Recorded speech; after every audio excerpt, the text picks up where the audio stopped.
that I hadn't written any introductory remarks, and then I realized, of course, I don't need to really write any introductory remarks for our next speaker, Senator Bernie Sanders. I had the enormous privilege to work with Bernie for almost 6 years as his foreign policy advisor, and you know, one thing I'll just say is it's easy to become cynical working in Washington, but working with Bernie alongside him and watching him work just really gives you a sense of what is possible. And I think that's something that he's shown a lot of people in this country and helped a lot of people to get really re-engaged in building a positive, affirmative vision for this country and for this country's role in the world. And that's part of the work that we want to do at CIP. So please join me in welcoming Senator Bernie Sanders.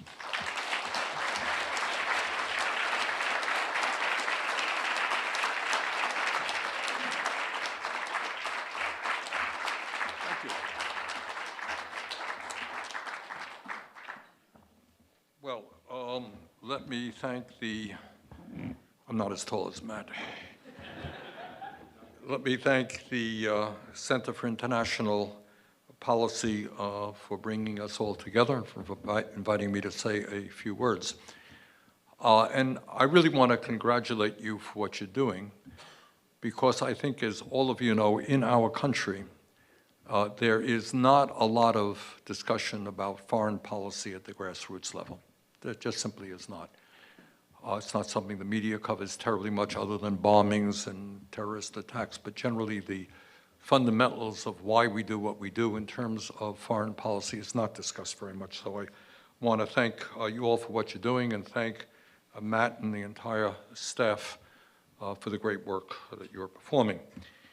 I am here today, and the reason I decided to come is because I strongly believe that in Congress, some of the most important issues facing our country and the world are very rarely debated in a serious manner.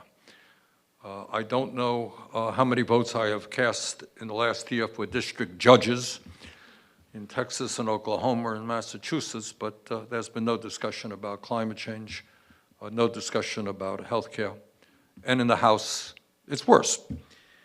So it is important that we bring to the public the important issues facing our country and the world. And that certainly is true with foreign policy. For many decades, as I think all of you know, we have seen a quote-unquote bipartisan consensus on foreign policy. Unfortunately, that consensus has almost always been wrong, and it's important that we acknowledge it. It's been bipartisan, it's been wrong. As a young man, I lived through the period of the war in Vietnam, and my wife, who's here with me, did as well. And we lost friends in that war, for a war that never should have been fought, and an entire generation of young people was severely impacted in a very negative way. We went to war in Afghanistan. We've gone to war in Iraq, 2 mistakes. And over the last 50 years, God knows how many democratic governments the United States has overthrown, including Chile, many, many countries in Latin America, which were struggling for democracy. So bottom line is that the results of this bipartisan foreign policy have most often not turned out to be what was promised to the American people or consistent with alleged American values. And today, as all of you know, we are gathering in the shadow of 3 significant military conflicts. One of them is in the Ukraine, and one is in and around Yemen, and one is in Gaza. And let me just say a few words about Israel and Gaza, and I say that not only to talk about that issue in particular, but as an example of failed bipartisan foreign policy. In my view, Hamas is a horrific terrorist organization which launched this war with an unspeakable attack against Israel that killed some 1,200 innocent men, women, and children in sometimes very brutal ways, injured more, and took over 200 hostages.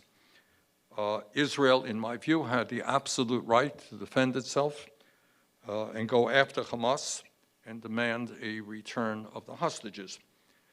But what it did not have a right to do is go to war against the entire Palestinian people, which is exactly what Israel, under the leadership of the right-wing Netanyahu government, has done. That they do not have a right to do.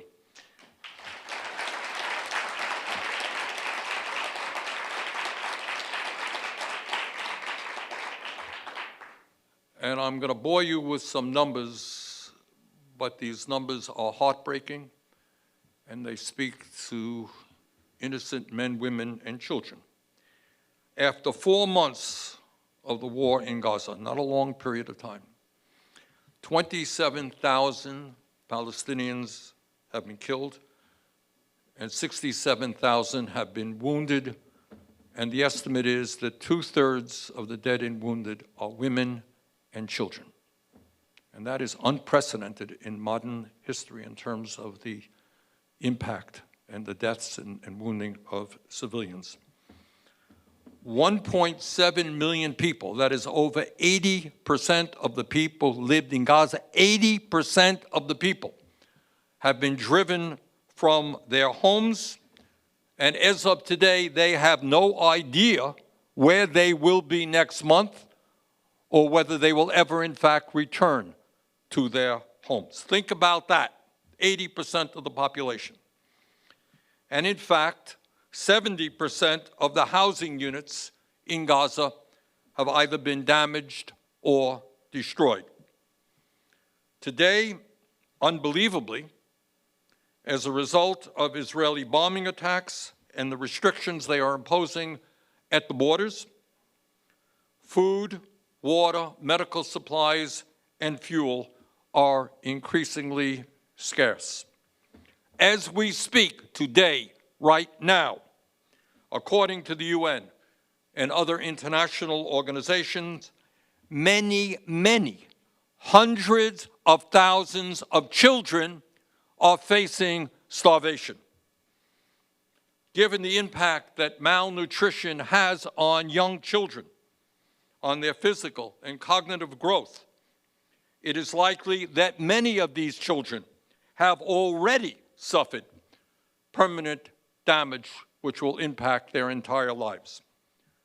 And this does not even include or take into account the extraordinary psychological damage that has been done to these kids. Can you imagine suddenly finding bombs bursting all over the place, buildings collapsing, seeing people dead, being driven from your home, not having enough food or water? What do you think that this will do to the lives of hundreds of thousands of young Palestinian children?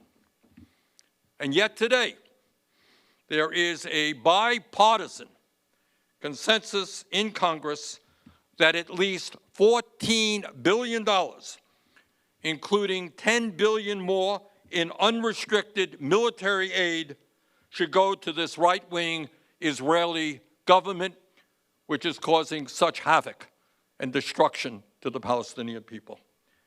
Now, how, you tell me, you may know more about foreign policy than I do, but you tell me, how in God's name can the United States condemn Russia's indiscriminate bombing of civilians in Ukraine as a war crime and yet fund Netanyahu's war machine, which has killed thousands of children?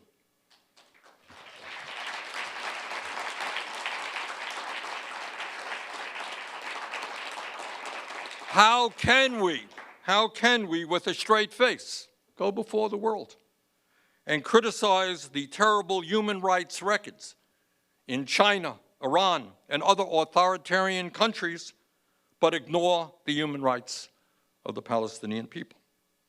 And yet, for a variety of reasons, an overwhelming majority in Congress are prepared to support massive new funding for the Netanyahu government's siege on Gaza. This is, once again, bipartisan politics at its worst. But given the massive role of money in our politics, which I will be talking about in a moment, this should come as no surprise. In other words, the gist of what I'm saying today is nothing is unrelated to anything else. Everything is tied to everything else. It is no secret that we have a corrupt political system. No secret to anybody in this room. Any person who's a billionaire here, I don't know how many billionaires we have. Probably not too many, but you are aspiring billionaires, all right. But if you get there, you will be able to spend unlimited amounts of money, hundreds of millions of dollars, supporting candidates you like or defeating candidates you don't like. That is not a democracy. That is a corrupt political system.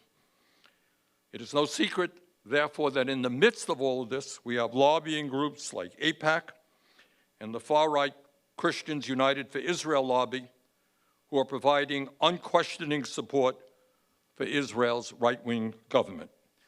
They are spending enormous sums of money right now to influence our political system, money, politics, foreign policy.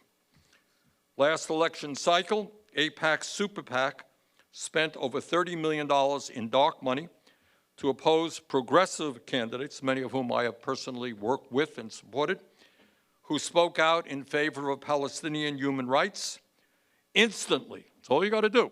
Speak out in favor of the dignity, that's all, of the Palestinian people. And then you are on the AIPAC hit list, and you will be the recipients of large amounts of money trying to defeat you. And we have to acknowledge that AIPAC was successful in all but 2 of their races. The message was clear. If you criticize Netanyahu, you will be targeted. Meanwhile, because they are a bipartisan group, AIPAC not only contributes heavily to Democrats, but endorsed more than 100 election-denying, right-wing, pro-insurrectionist Republicans. This election, AIPAC is expected to spend approximately $100 million just to try to unseat progressive members of Congress who dare to speak out about what's going on in Gaza. Both Christians United for Israel and AIPAC are backed by billionaires, and our system means that their money, their views matter a whole lot than the needs and wishes and views of ordinary Americans. But let me be clear. It is certainly not just issues relating to Israel where this money warps our politics. The Saudis, Emiratis, Qataris, and others spent tens of millions of dollars on lobbying and political influence, both licit and less so. We have no clearer example of this than the Trump White House, where these countries brazenly bought influence. So anyone who wants to talk about foreign policy, or for that matter, anything else that goes on in Congress, without recognizing the corrupt political system that we have and the impact that money has over what we do, really doesn't know very much about what's going on. Let me just now touch on an issue that is almost totally ignored in terms of U.S. foreign policy and politics in general, and that is the unprecedented rise of global oligarchy and extreme wealth and income inequality. Throughout history, massive concentrations of wealth have brought about more war, have undermined democracy, and have destabilized the world. And the simple truth is that today, we live in a world where a small number of multi-billionaires and multinational corporations exert enormous economic and political power over virtually every country on earth. This is not conspiracy thinking. This is the reality we are experiencing. Never before have so few had so much wealth and power, and that reality of that wealth and power has a huge impact on all aspects of our foreign policy and whether or not we will be able to effectively address the many, many crises facing our country, the world, and the planet.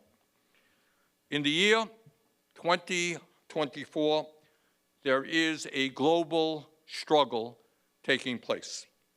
On one side, we have the forces of oligarchy, authoritarianism, greed, and kleptocracy. On the other side, we have a movement which strives to strengthen democracy, to empower poor people and working people, and fights for economic, social, racial, and environmental justice. And it is vitally important that the United States of America comes down on the right side of this struggle, the moral side. The future of democracy, the future of the planet is at stake. Yes, we must loudly proclaim in word and in deed that we believe in democracy and the right of ordinary people, poor people, working people, to be able to control their own destinies.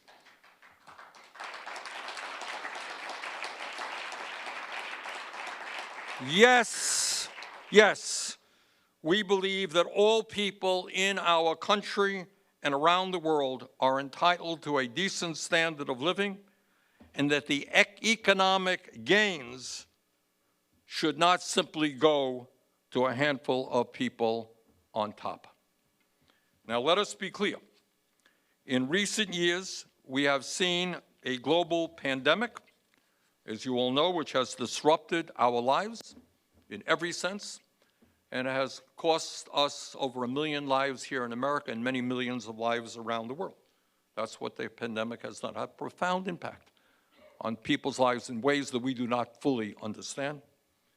We have seen a pivotal U.S. election where the losing candidate denied his loss in his effort to undermine our democracy.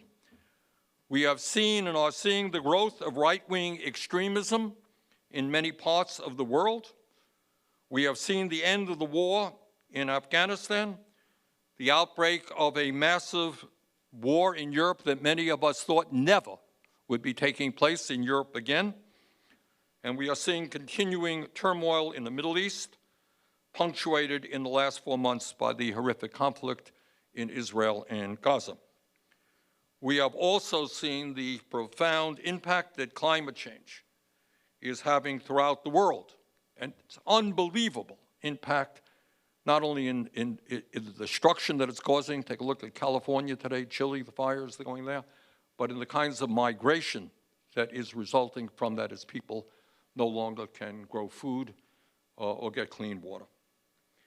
It is no great secret that in America and throughout the world, as a result of all of what we have seen in recent years and more, ordinary people in America and around the world feel overwhelmed, depressed, uncertain, anxious, and believe that their governments no longer pay attention to them or their needs. They are in trouble. And they look to Washington or they look to governments around the world, and they don't see a proper response. What they do see is the very, very rich becoming richer, while they, ordinary people, struggle to put food on the table. With all of this anger and frustration, people falling further and further behind, we see some of these people turning to authoritarian demagogues like Donald Trump. Others may simply check out of the political process, and I think we have all had the experience when you talk, when you want to raise a political issue, people say, God, I don't look at the news anymore, I don't want to talk about it, it's all too depressing. Either way, whether people are moving toward authoritarianism or giving up on politics, democracy and the respect for human rights, which must be the gold standard, must be what our foreign policy is all about, has become endangered. When it comes to foreign policy and national security issues, many Americans are understandably frustrated by what they see as misplaced national priorities. And I tell you, as the chairman of the Health, Education, and Labor and Pension Committee, I see this every day.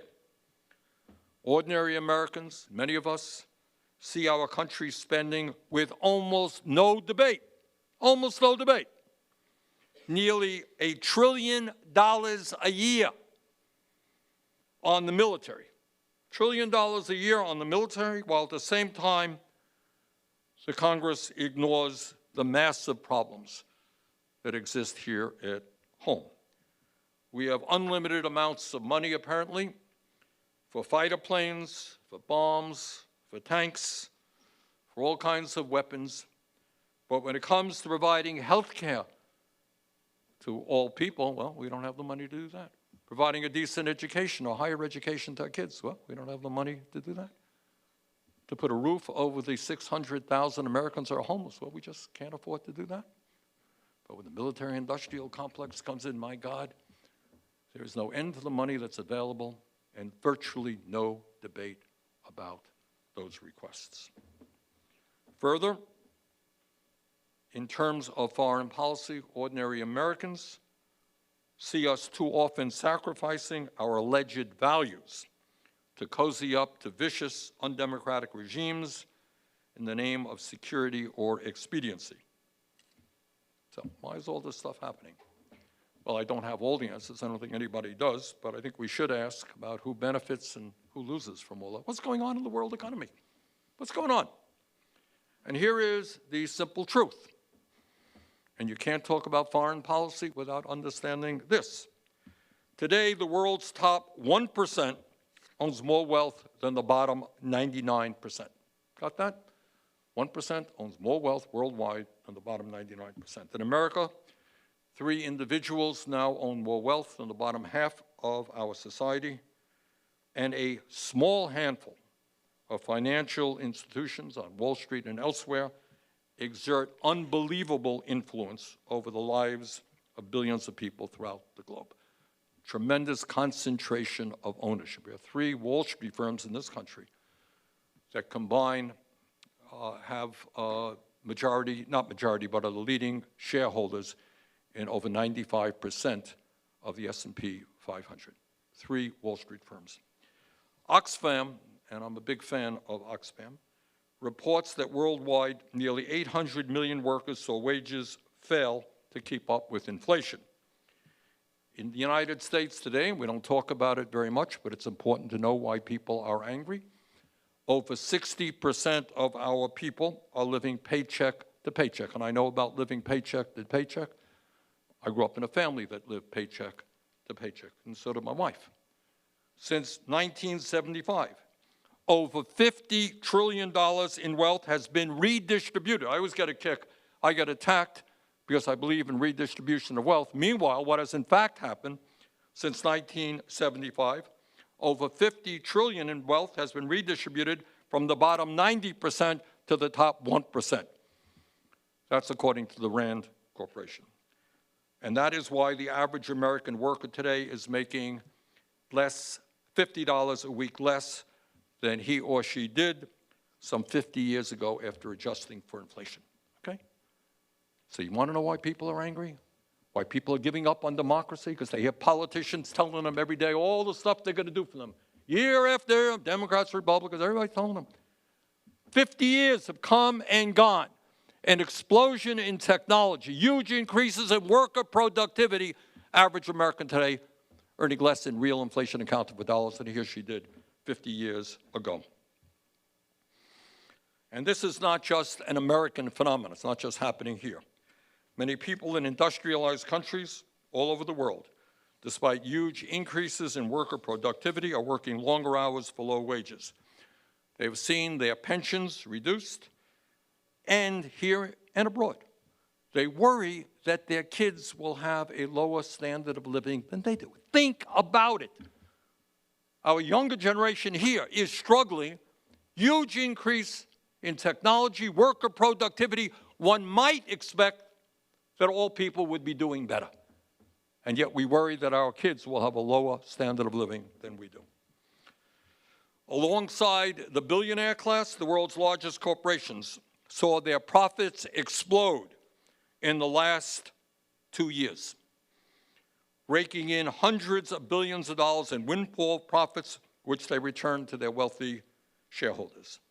Very few economists now doubt that a significant part of the inflation that we have seen here in this country and around the world in recent years, very few people doubt, but that it has everything to do with corporate greed and the jacking up of prices to enrich corporate shareholders. In other words, while the status quo for working people and the poor around the world is failing, the status quo is not working for ordinary people. The status quo for billionaires and large corporations is working extremely well.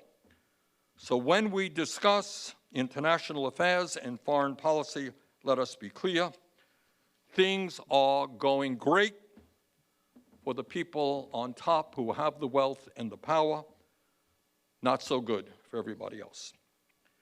Needless to say, the billionaire class does not put their wealth under their mattresses. They spend huge amounts of money dominating politics in country after country in different ways. And they do that, of course, so that governments will end up working for them and not the ordinary people in those countries. In the United States, as I mentioned earlier, and as all of you know, we have super PACs where billionaires can spend endless amounts of money to control the political process.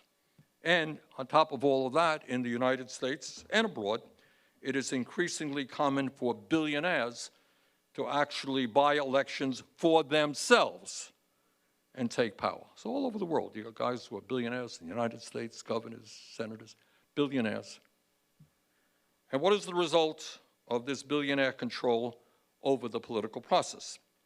Investigations like the Paradise Papers, the Panama Papers, and Pandora Papers have uncovered the staggering scale of money laundering, kleptocracy, and the parking of trillions of dollars at offshore tax havens.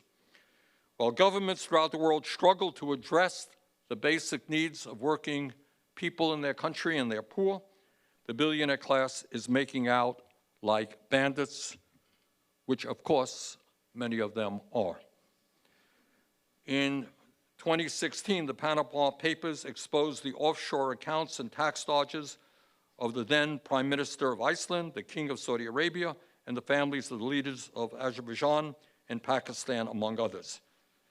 They showed that the British Virgin Islands, a major tax haven with a population of 28,000 people, even smaller than Vermont, hosted 430,000 companies. In all, and this is important to understand when we look at the global economy, the Tax Justice Network estimates that $21 to $32 trillion in financial assets are sitting offshore in tax havens. This wealth is not taxed, it is not even spent. It does nothing to benefit society or the broader economy, it simply ensures that the very rich get richer. It is hard to overstate just how fundamentally this broken global financial system undermines faith in democracy and saps our ability to deal with the pressing crises we face today.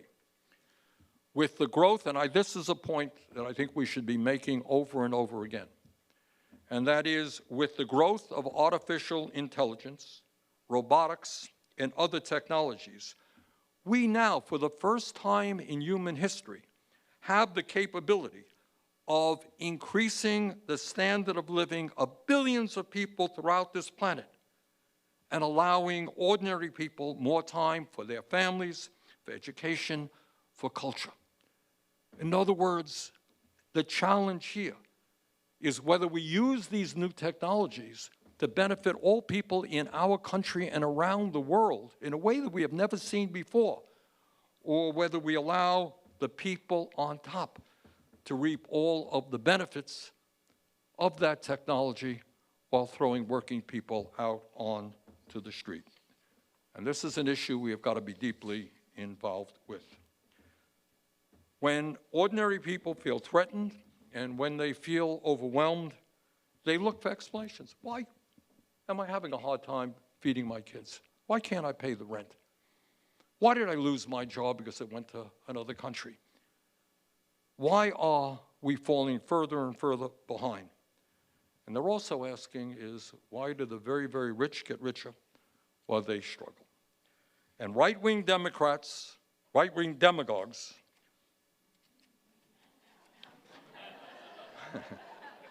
maybe a slip of the tongue, I don't know. Demagogues are offering simple and false solutions. We have seen the Trump playbook repeated again and again in Hungary, Brazil, Czech Republic, France, Italy, the Netherlands, Argentina, and other countries. There and throughout the world, political leaders attack immigrants, the poor, the LGBT community, racial and religious minorities, and they fan ethnic hatred. That is their playbook. Trump didn't invent it. It's been going on for a long time. These people feverishly look for one group after another to scapegoat, but they have nothing to say, absolutely nothing to say about who is really causing the misery. And that, in my view, is the people who have the power, which are the multinational corporations and the billionaire class. This growth in right-wing extremism has fundamentally reshaped, as I think all of you know, the international scene, weakening the US and the European Union, and sowing the seeds of an authoritarian international run by dictators like Vladimir Putin. That is what we are looking at if we do not respond effectively. Putin himself is the embodiment of these trends. Russia's oligarchs made a simple corrupt deal with Putin.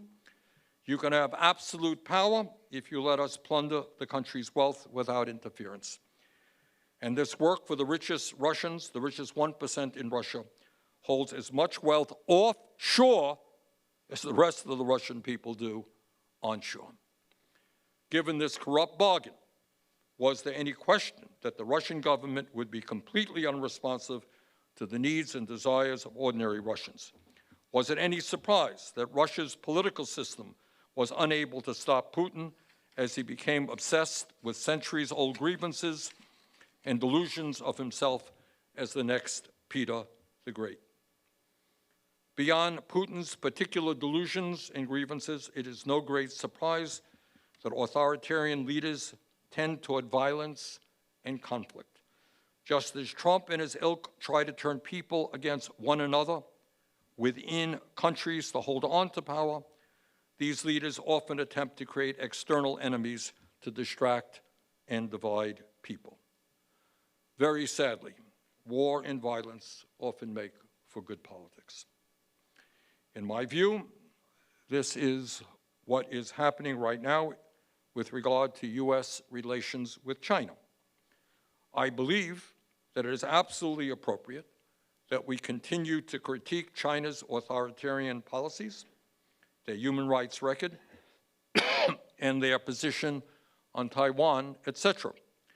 But if we are going to solve the global crisis of climate change, if we're going to address effectively future pandemics, we also need to be cooperating with China. We do not need another Cold War with China. Let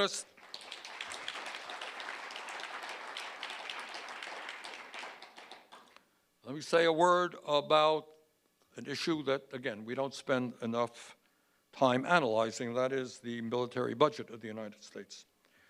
Today, the U.S. accounts for roughly 40% of global military spending and spends more in the military than the next 10 nations combined, most of whom are our allies.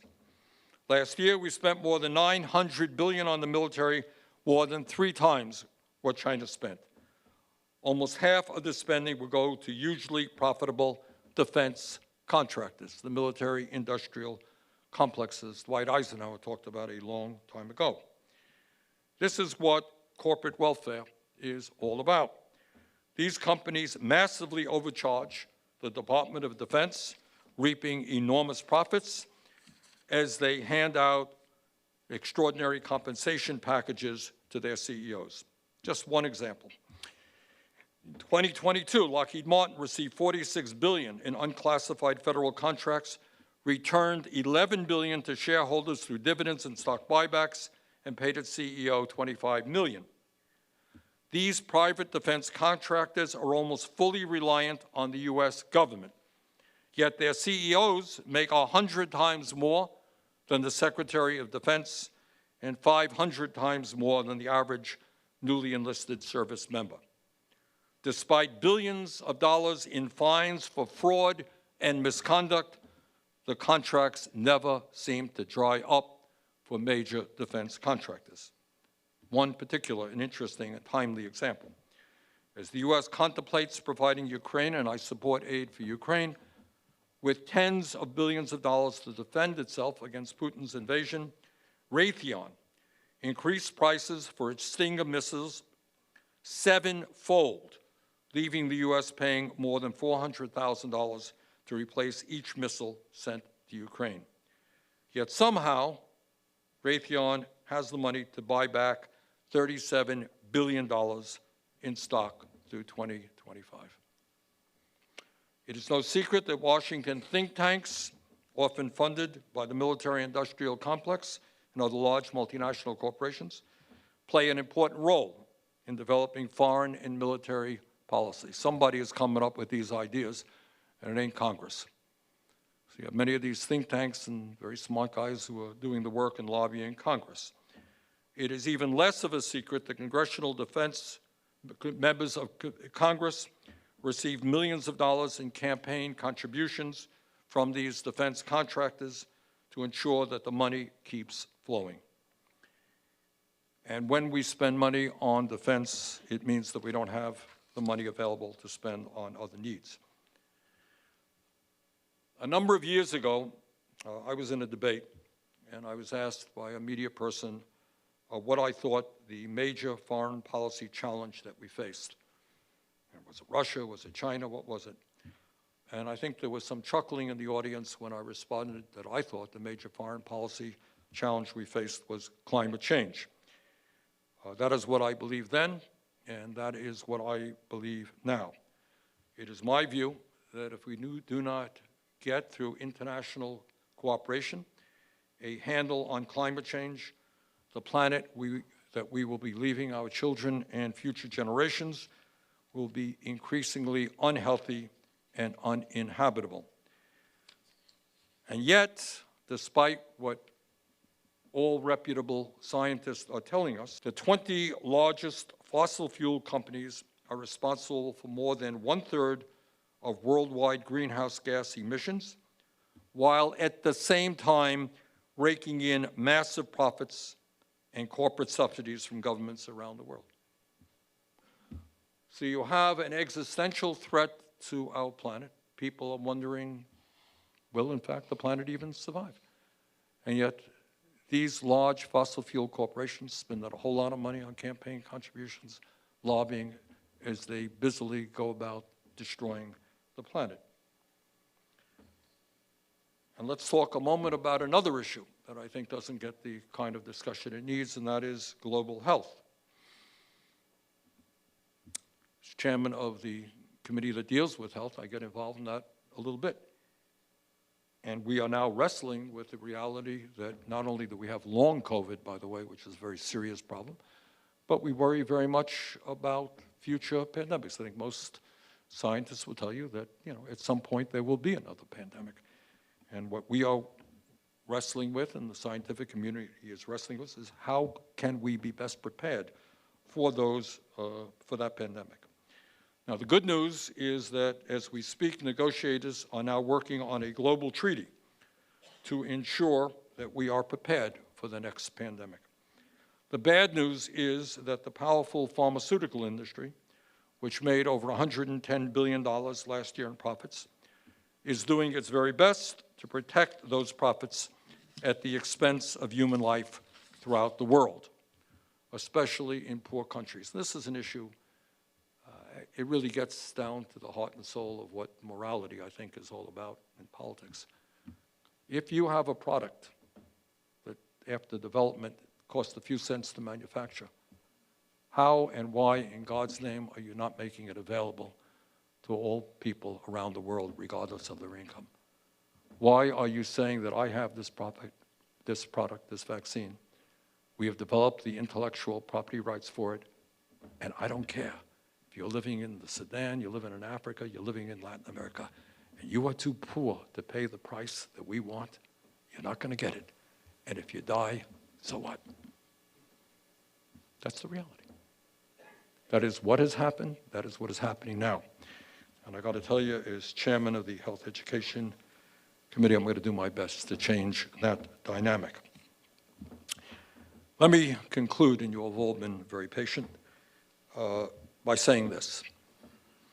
We are living in a moment where, in my view, political change is going to come. The status quo is not working, and most people know that. Political change is going to come here in our country and in countries around the world for many of the reasons that I've tried to discuss. The question is, what kind of change will that be? Status quo ain't working. Ordinary people know that. Change is coming. Will the United States and many countries throughout the world move in the direction of more war, violence, and military spending, more hatred and more bigotry and intolerance, more authoritarianism, more oligarchy, and less democracy? That's one path. Or will we in our country and around the world choose another direction? The direction that understands our common humanity, that no matter what color our skin is or where we were born or what language we speak, we all have needs. Decent health care, education, food, shelter, the love of our children and our parents. Seems to me that that is the great struggle of our time. Not here only in America, but throughout the world.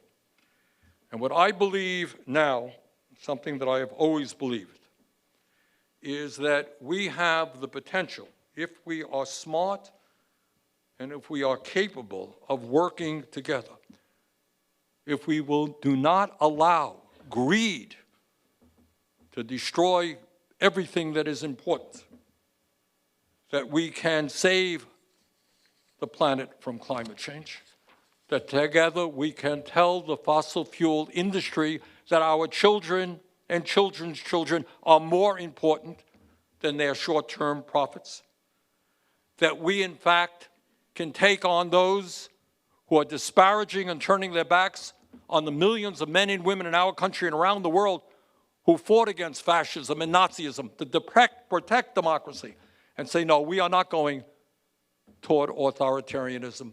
We're going to grow our democracy, strengthen our democracy. We have the potential, if we're prepared to sit down and strengthen institutions like the UN, to eliminate the horrors of war. And through all of the new technology that is out there, we can create a world in which we eliminate poverty and improve the standard of living for all people. The choices we face are extremely clear. Let us go forward and create the kind of nation and world we know that we and our kids and future generations deserve. Thank you all very much.